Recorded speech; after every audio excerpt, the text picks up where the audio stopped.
Alam mo ba ano yung advantage kapag nag cross country ka ba? Less yung magagastos mo, kunti lang yung magagastos mo.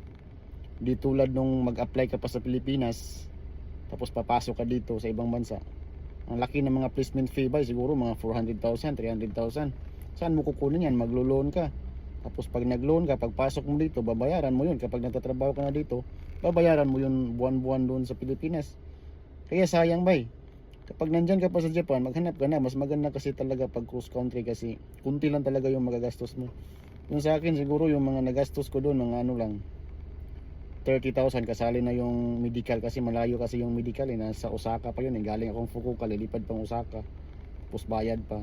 Yun ang nagpalaki sa akin, tapos yung mga translate pa sa mga pa-translate pa sa mga papers, yun yung nagpalaki ng gastos sa akin, siguro maabot ng mga 30k.